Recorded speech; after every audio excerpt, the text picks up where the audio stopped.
नमस्कार दोस्तों, मैं हूं आपका दोस्त के बी। तो आज की इस वीडियो में हम 6 सितंबर 2022 को रेलवे ग्रुप डी के दूसरे शिफ्ट का जो एग्ज़ाम हुआ है, इसमें पूछे गए जीके, जीएस और करंट अफेयर्स के प्रश्नों को हम लोग डिस्कस करेंगे। तो पूरा वीडियो बहुत ही ध्यान से देखिएगा। इस वीडियो की जो पीडीएफ फाइल है वह आपको टेलीग्राम चैनल केवी गुरुजी या kvguruji.in के ऊपर मिल जाएगी। तो वहाँ से आप इसकी पीडीएफ को डाउनलोड कर सकते हैं। ग्रुप डी के 30 शिफ्ट में जो भी आपके प्रश्न ऑलरेडी पूछे जा चुके हैं, अगर आप उसकी ई बुक चाहते हैं तो उसकी लिंक आपको नीचे डिस्क्रिप्शन में और पिन कमेंट में मिल जाएगी। इसके अलावा अगर आप लोग सारे शिफ्ट की फ्री पीडीएफ चाहते हैं तो उसकी लिंक भी आपको नीचे डिस्क्रिप्शन में मिल जाएगी। तो चलिए अब इस वीडियो की हम शुरुआत करते हैं। पहला प्रश्न पूछा गया कि जुलाई 2022 में अंतर्राष्ट्रीय क्रिकेट में सबसे कम उम्र में 100 छक्के लगाने वाला क्रिकेटर कौन बना। तो ध्यान रखिएगा, ये जो रिकॉर्ड है वो बनाया है ऋषभ पंत ने। किसने? हमारे जो विकेट कीपर बल्लेबाज ऋषभ पंत हैं, उनके द्वारा ये बनाया गया रिकॉर्ड है और वो आपके अंतर्राष्ट्रीय क्रिकेट में सबसे कम उम्र में 100 छक्के जड़ने वाले खिलाड़ी बन गए। अगला प्रश्न पूछा गया कि वर्ष 2022 में नेशनल सर्वे ऑफ इंडिया की रिपोर्ट के अनुसार भारत की साक्षरता दर क्या है। देखिए, अगर हम लोग 2011 के सेंसस की बात करते हैं तो उसके अनुसार तो 74.04% है, लेकिन अगर हम लोग 2022 की रिपोर्ट की माने तो इसके अनुसार हमारे देश में जो लिटरेसी रेट है वो आपका 77.7% है। आपको ध्यान रखना है कि सबसे ज़्यादा लिटरेसी आपके केरल राज्य में है, जबकि सबसे कम लिटरेसी की अगर हम बात करें तो वो आपको बिहार राज्य में देखने को मिलेगा। अगला प्रश्न पूछा गया कि पीएम मोदी ने किस वर्ष तक 50% भारत की ज़रूरतों के लिए ऊर्जा को स्वच्छ स्रोतों से प्राप्त करने का लक्ष्य रखा है। तो आपको ये पता होना चाहिए, भारत के द्वारा 2070 तक एनर्जी न्यूट्रल होने का लक्ष्य रखा गया है और पिछले साल ग्लासगो में जब COP26 हुआ था तो उसी के दौरान पीएम मोदी के द्वारा 5 घोषणाएं की गई थी और उन्हीं में से एक घोषणा ये थी कि 2030 तक हम अपनी ज़रूरत की जो 50% ऊर्जा है उसको स्वच्छ स्रोत से प्राप्त करेंगे। अगला प्रश्न पूछा गया कि मार्च 2022 में किस राज्य ने 2022 से 27 के लिए नई खेल नीति को लागू किया है। तो ये लागू करने वाला जो राज्य है, नाम इसका है गुजरात। तो आपको ये ध्यान रखना है कि गुजरात राज्य की सरकार के द्वारा मार्च महीने में नई खेल नीति की शुरुआत की गई है। अगला प्रश्न पूछा गया कि भारत में शास्त्रीय भाषाओं की संख्या कितनी है। बहुत बार ये प्रश्न आ चुका है, तो टोटल इनकी संख्या 6 है। तमिल आपकी पहली शास्त्रीय भाषा थी, दूसरी संस्कृत थी, तीसरी कन्नड़ और तेलुगु थी, 2008 में दोनों बनी थी, मलयालम 2013 में और उड़िया को 2014 में दर्जा दिया गया था। अगला प्रश्न पूछा गया और ज़्यादा आसान कि एक सींग वाला गैंडा कौन से राज्य में पाया जाता है। तो एक सींग वाले गैंडे की हम बात करें तो ये आपको मुख्य रूप से 2 राज्यों में देखने को मिलेंगे। एक राज्य का नाम असम है, दूसरे राज्य का नाम है पश्चिम बंगाल। और सबसे ज़्यादा 91% जो गैंडे हैं वो आपको भारत देश में ही देखने को मिलेंगे और सबसे ज़्यादा इनकी जो संख्या है वो असम के काजीरंगा नेशनल पार्क में है।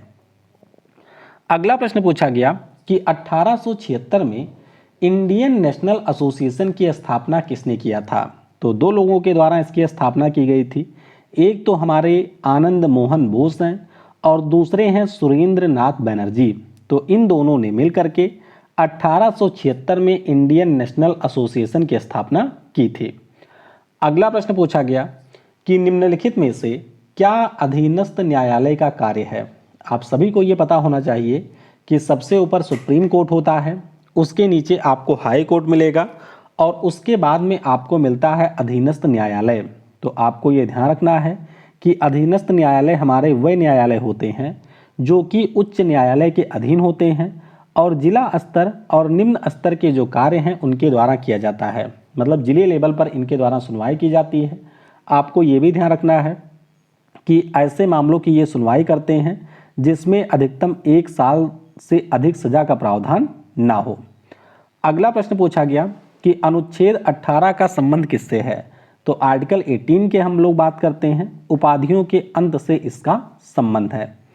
अगला प्रश्न पूछा गया कि लोसार नाम का जो त्यौहार है ये किस राज्य में मनाया जाता है। अब देखिए, इस प्रश्न को आपको बहुत ही अच्छे से करना होगा, क्योंकि अगर हम लोग लोसार फेस्टिवल की बात करते हैं तो अरुणाचल प्रदेश में मोनपा नाम की जो ट्राइब है उसके द्वारा यह मनाया जाता है।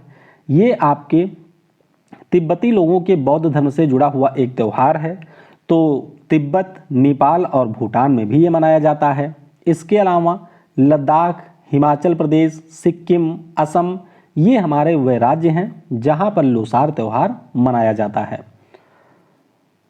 अगला प्रश्न केमिस्ट्री से पूछा गया, रिपीटेड है, कि आवर्त सारणी में कितने प्राकृतिक और कितने कृत्रिम तत्व हैं। तो प्राकृतिक के बारे में पूछा गया था, आपको पता होना चाहिए कि 94 यहाँ पर नेचुरल हैं और 24 आपके आर्टिफिशियल एलिमेंट पीरियोडिक टेबल में मिलेंगे।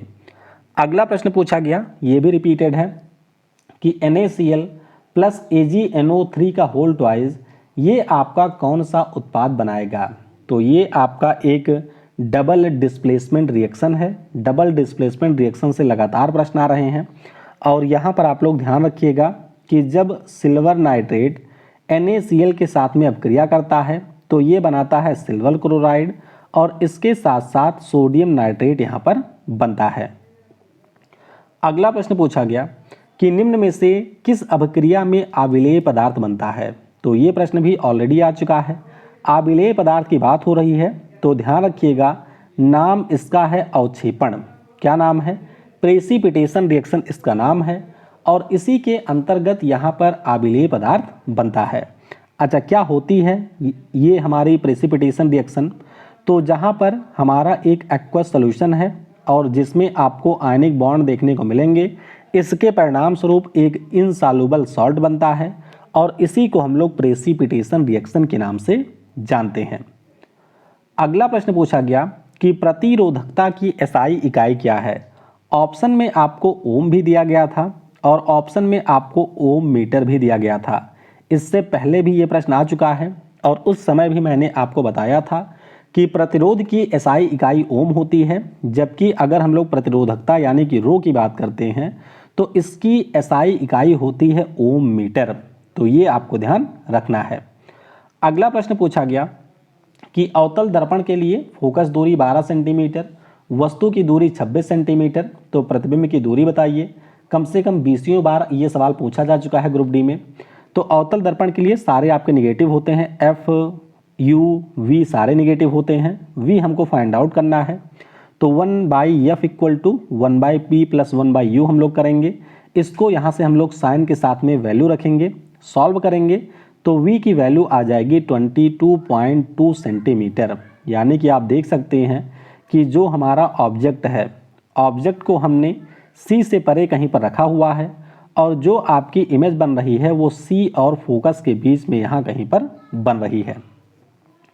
अगला प्रश्न पूछा गया कि श्वेत प्रकाश के प्रिज्म के आपतन के बाद किस रंग का विचलन कोण सबसे कम होगा। तो सबसे कम की बात करें तो ये आपके लाल रंग का होता है, यहाँ पर आप लोग देख सकते हैं। और सबसे अधिक की अगर हम लोग बात करते हैं तो ये होता है बैगनी रंग में। आपको ये भी ध्यान रखना है कि बैगनी रंग के प्रकाश के लिए जो प्रिज्म का अपवर्तनांक है ये अधिकतम होता है, जबकि लाल रंग के प्रकाश के लिए प्रिज्म का जो अपवर्तनांक है ये आपका सबसे न्यूनतम होता है।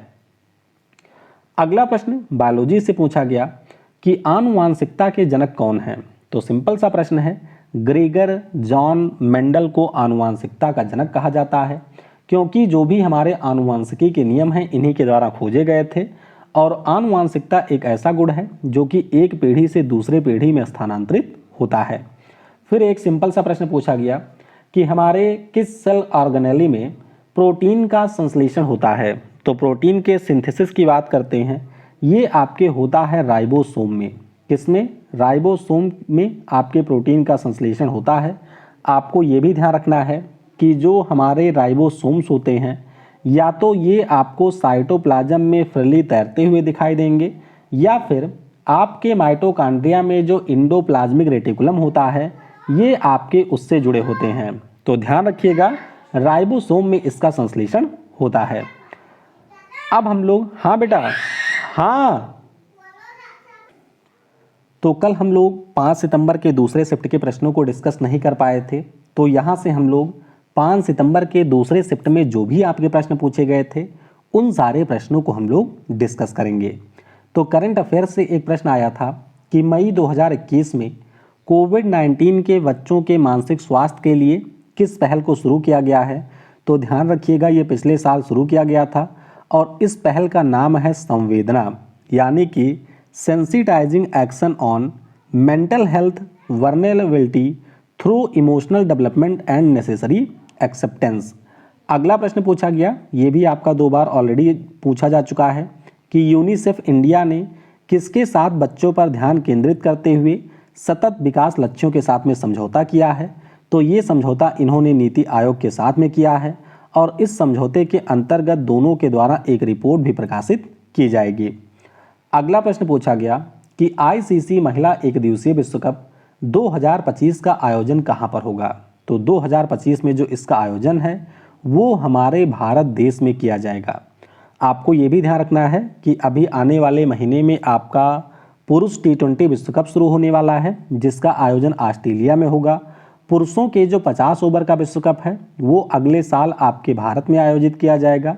वहीं पर अगर हम लोग 2024 के महिला T20 विश्व कप की बात करते हैं तो उसका आयोजन बांग्लादेश में 2024 में किया जाएगा। अगला प्रश्न पूछा गया कि वर्ष 2021-22 के लिए Indian super league football tournament किसने जीता है।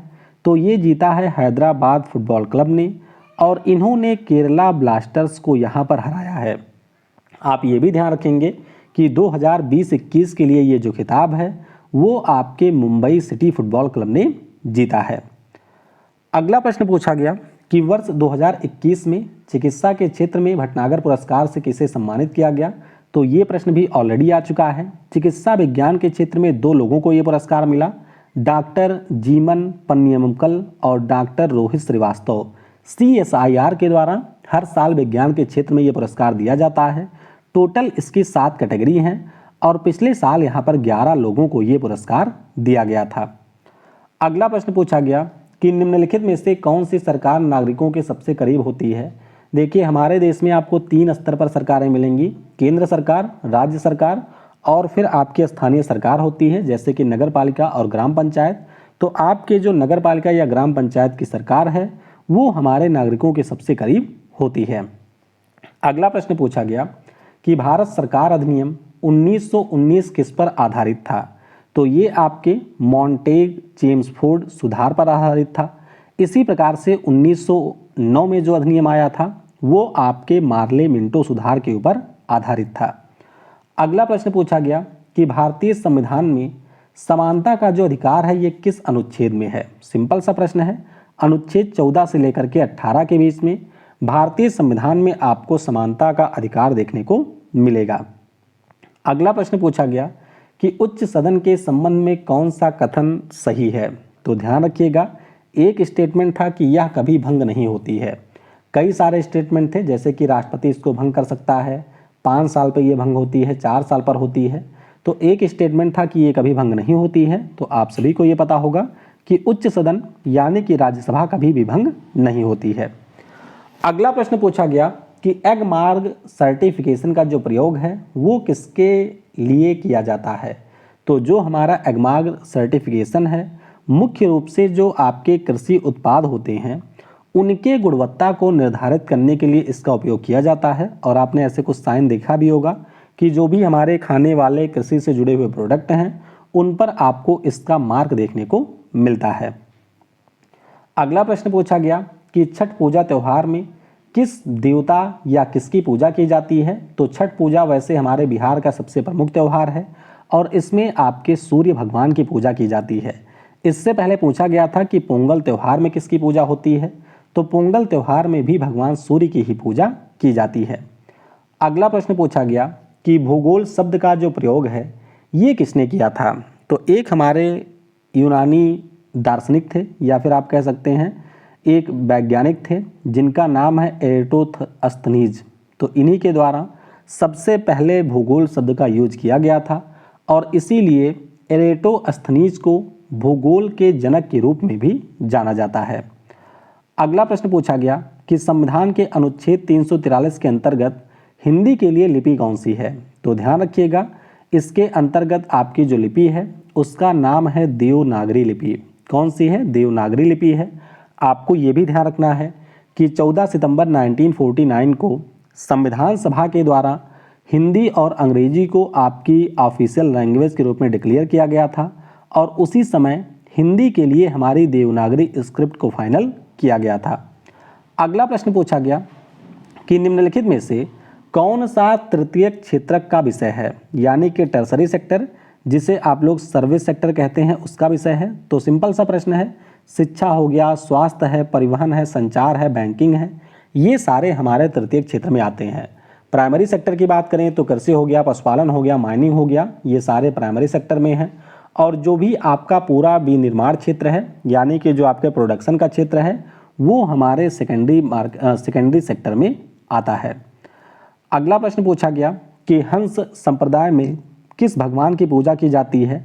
तो हंस संप्रदाय की बात करते हैं तो इसमें आपके भगवान कृष्ण और उनके साथ देवी राधा की पूजा की जाती है। हंस संप्रदाय को ही हम लोग निम्बार्क संप्रदाय के नाम से भी जानते हैं और बैरागियों के जो 4 संप्रदाय हैं उसमें सबसे प्राचीन आपका हंस संप्रदाय है। अगला प्रश्न पूछा गया कि ब्लैक व्हाइट फोटोग्राफी में किसका प्रयोग किया जाता है? सिंपल सा प्रश्न है, नाम है इसका सिल्वर ब्रोमाइड। अगला प्रश्न पूछा गया कि साइक्लोपेंटेन में कितने सिग्मा और पाई बांध होते हैं? तो इसमें आपको टोटल 15 सिग्मा और पाई बंध देखने को मिलेंगे। फॉर्मूला होता है C5H10। तो आपको ये ध्यान रखना है कि कुछ इस प्रकार से आपको देखने को मिलेगा साइक्लोपेंटेन, 5 आपको इसमें ऐसे कार्बन मिलेंगे और इनके साथ साथ 2-2 हाइड्रोजन जुड़े होते हैं। कोई भी डबल बॉन्ड इसमें नहीं होता है, तो इसीलिए इसमें आपको 5 CC के बीच में सिग्मा बॉन्ड और 10 आपको CH के बीच में सिग्मा बॉन्ड देखने को मिलेंगे। अगला प्रश्न पूछा गया कि निम्नलिखित में से कौन सा कथन मेंडलीव की आवर्त सारणी के संबंध में गलत है? तो 3 आपको स्टेटमेंट दिए गए थे कि आवर्त सारणी में 63 एलिमेंट है, बिल्कुल करेक्ट है। हाइड्रोजन और ऑक्सीजन के ऊपर इन्होंने अपनी आवर्त सारणी में फोकस किया था, बिल्कुल करेक्ट है। परमाणु क्रमांक के ऊपर ये आधारित था, तो ये हमारा बिल्कुल गलत स्टेटमेंट है। तो पहला और दूसरा स्टेटमेंट यहाँ पर सही है, जबकि तीसरा स्टेटमेंट गलत है। आपको ये भी ध्यान रखना है कि 1872 में मेंडलीव की पीरियोडिक टेबल पब्लिश हुई थी। अगला प्रश्न पूछा गया कि निम्नलिखित में से कौन सी रासायनिक अभिक्रिया को संतुलित करने की विधि है? तो रासायनिक अभिक्रिया को संतुलित करने की जो विधि है इसे हम लोग हिट एंड ट्रायल विधि के रूप में जानते हैं। अब इसमें हम लोग करते क्या हैं, देखिए एक तरफ आपको अभिकारक दिए गए होते हैं, तीर के दूसरी तरफ आपको उत्पाद दिए गए होते हैं। तो उस स्थिति में जो सबसे छोटी पूर्णांक संख्या है उससे हम लोग एटम को बैलेंस करते हैं और धीरे धीरे हम लोग पूर्णांक संख्या के बढ़ते हुए क्रम में यहाँ पर किसी भी केमिकल रिएक्शन को बैलेंस करते हैं। तो इसी को हिट एंड ट्रायल विधि के नाम से जाना जाता है। अगला प्रश्न पूछा गया कि आवर्त सारणी के दूसरे समूह के दूसरे आवर्त में जो एलिमेंट है इसमें कितने संयोजी इलेक्ट्रॉन पाए जाते हैं? तो संयोजी इलेक्ट्रॉनों की संख्या टोटल यहाँ पर आपको 2 देखने को मिलेगी, क्योंकि यहाँ पर आपका बेरिलियम नाम का एलिमेंट है जिसका एटॉमिक नंबर 4 होता है, एटॉमिक कॉन्फ़िगरेशन 2,4 होता है। तो आखिरी कोष में आपको 2 इलेक्ट्रॉन मिलेगा। फिर एक प्रश्न था पीएच वैल्यू और उसके सामने कुछ मिलान वगैरह करना था। तो इसमें एक आपका दिया गया था कि दांतों का क्षय, तो पीएच जब 5.5 से कम होता है तो दांत आपके गिरने लगते हैं। वर्षा के जल से नदियों का पीएच बढ़ता है, बिल्कुल सही है, क्योंकि अगर वर्षा का जल आपका अम्लीय है और उसमें आपका स्वच्छ पानी आएगा तो इससे इसकी जो अम्लीयता है वो कम होगी और अम्लीयता कम होने का मतलब है कि पीएच यहाँ पर बढ़ेगा। फिर मानव शरीर 7 से 7.8 पीएच पर कार्य करता है, ये आपका बिल्कुल करेक्ट मैच था। अगला प्रश्न पूछा गया कि सूरजमुखी के किसी खेत की बेहतर पैदावार के समय जो पीएच है वो 4.5 था, जो कि अब बढ़ करके 6.4 हो गया है। तो पीएच में सुधार के लिए किसका उपयोग हम करेंगे? तो पीएच आपका एसिडिक है, मतलब मिट्टी हमारी यहाँ पर एसिडिक है और इसके लिए हमको किसी बेस की ज़रूरत होगी। तो इसीलिए बुझा हुआ चूना या फिर जो हमारा कैल्शियम हाइड्रोक्साइड है जिसे हम लोग स्लेग्ड लाइम के नाम से भी जानते हैं, उसका यहाँ पर उपयोग किया जाता है। इससे पहले पूछा गया था कि अगर किसी मिट्टी का pH 11.4 है तो वहाँ पर क्या यूज करेंगे, तो ये हमारा क्षारीय है, इसमें हम लोग जिप्सम का प्रयोग करते हैं। अगला प्रश्न पूछा गया कि CuO प्लस H2, ये आपका Cu प्लस H2O बनाता है, तो इसमें किसका अपचयन हुआ है। तो ध्यान रखिएगा, अपचयन की अगर हम लोग बात करते हैं तो यहाँ पर कॉपर का अपचयन हुआ है। कैसे? कॉपर की अगर हम लोग बात करते हैं तो इसका ऑक्सीडेशन नंबर यहाँ पर 2 है, +2, और यहाँ पर आकर के हो जाता है 0। तो ऑक्सीडेशन नंबर में जो कमी होती है इसी को हम लोग अपचयन के नाम से जानते हैं। तो हाइड्रोजन का जो ऑक्सीकरण नंबर है वो 0 से आपका +1 होता है, तो इसका ऑक्सीकरण हो रहा है, और कॉपर का +2 से यहाँ पर 0 हो रहा है। फिजिक्स में एक प्रश्न पूछा गया था कि एक धातु के 4 टुकड़ों को माला के मनके के अनुसार जोड़ा जाता है, तो यहाँ पर इक्विवेलेंट रेजिस्टेंस क्या होगा। देखिए, अगर मान लेते हैं आपके पास में कोई एक मेटल है, कोई एक रेजिस्टेंस है मेटल का, इसे आप लोग 4 भागों में तोड़ेंगे तो उसके बाद में किस प्रकार से इसको एडजस्ट करेंगे, उसी के हिसाब से यहाँ पर इसका उत्तर होगा।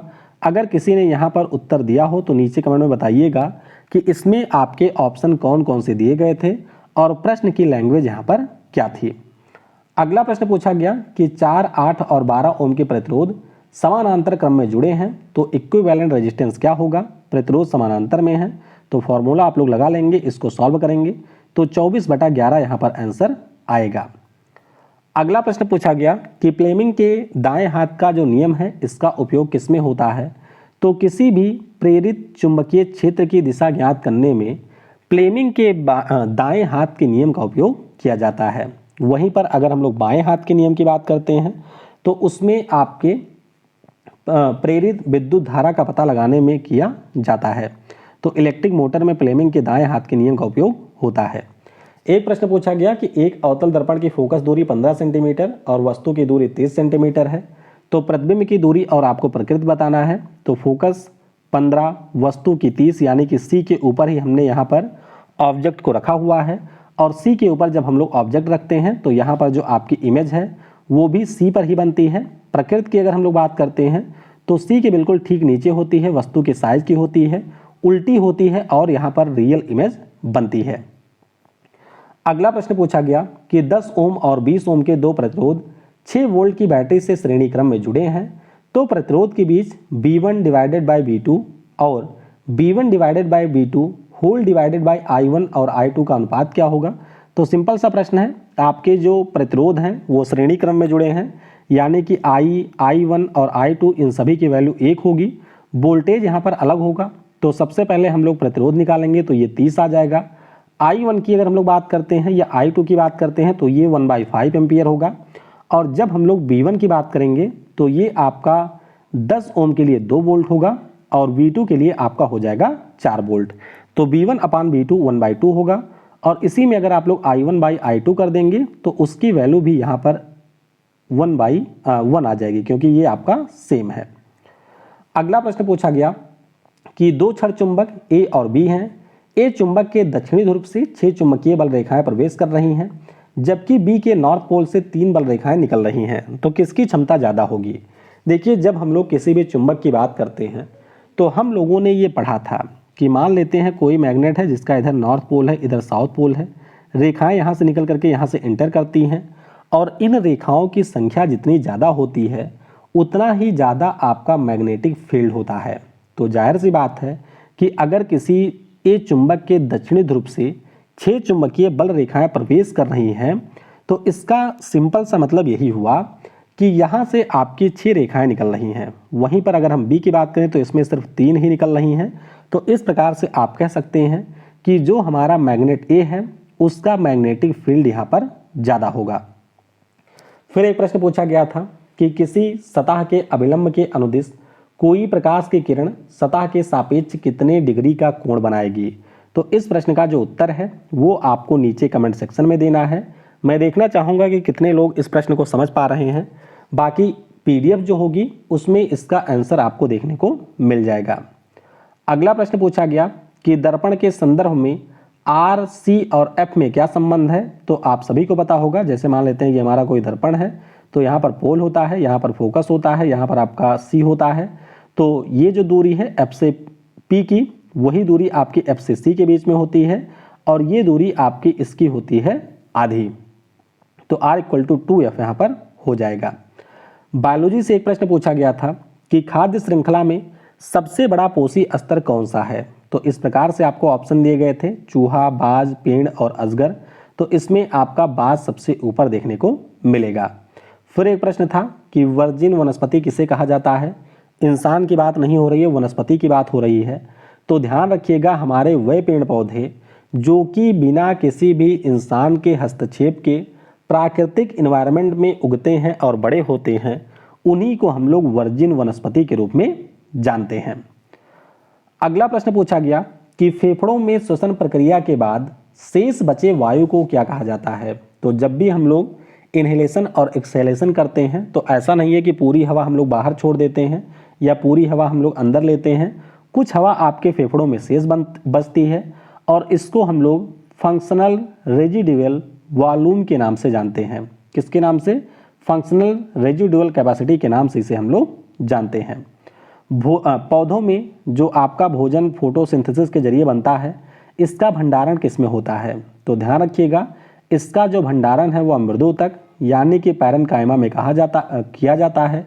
आपको ये भी ध्यान रखना है कि पौधे का वह ऊतक जो कि प्रकाश संश्लेषण में सक्षम होता है, उसे भी हम लोग मृदुतक के नाम से ही जानते हैं। जैसे आपने देखा होगा कि जब भी कोई पेड़ पौधा बहुत ही छोटा होता है और उसे आप लोग तोड़ करके उसको छिलेंगे तो अंदर की जो आपकी तना होगी वो भी आपको हरे रंग का देखने को मिलता है और ये आपका मृदुतक ही होता है। तो ध्यान रखिएगा, भोजन भी इसी में भंडारित होता है और ये आपके प्रकाश संश्लेषण को करने में भी सक्षम है। अगला प्रश्न पूछा गया कि गर्भ निरोधक के संबंध में कौन सा कथन गलत है और इसमें एक स्टेटमेंट दिया गया था कि इसका कोई साइड इफेक्ट नहीं होता है। तो आप सभी को पता होना चाहिए कि गर्भ निरोधक के लिए जो भी उपाय हैं उसके साइड इफेक्ट भी हो सकते हैं। एक प्रश्न पूछा गया कि नाइट्रोजन युक्त अपशिष्ट के रूप में जलीय जंतु अमोनिया का उत्सर्जन किस प्रक्रिया के द्वारा किया जाता है। तो इसे हम लोग कहते हैं डिफ्यूजन यानी कि विसरण के द्वारा इसका उत्सर्जन किया जाता है। एक प्रश्न पूछा गया कि फाइलंथस एम्बेलिका किसका वैज्ञानिक नाम है जिसका उपयोग च्यवनप्राश में किया जाता है। तो इसे हम लोग इंडियन गूजबेरी भी कहते हैं या इसे हम लोग आंवला या फिर आंवला भी कहते हैं, जिसका वैज्ञानिक नाम है फाइलंथस एम्बेलिका। अगला प्रश्न पूछा गया कि फुफ्फुस सिरा का कार्य क्या है। तो फुफ्फुस सिरा उन सिराओं को कहते हैं जो कि फुफ्फुस से ऑक्सीकृत रक्त को लेकर के आपके दिल तक पहुंचाती हैं। वहीं पर अगर हम लोग फुफ्फुस धमनी की बात करते हैं तो ये आपकी जो डीऑक्सीजनेटेड ब्लड है उसको फेफड़ों की ओर ले जाती है। तो इस प्रकार से 5 और 6 को दूसरी शिफ्ट में जो भी प्रश्न मुझे प्राप्त हुए थे उन सारे प्रश्नों को मैंने डिस्कस कर लिया है। इसके अलावा भी आपको जो प्रश्न याद हैं वो कमेंट में ज़रूर बता दीजिएगा, जिससे उन प्रश्नों को PDF में इंक्लूड किया जा सके। Thanks for watching. जय हिंद, जय भारत।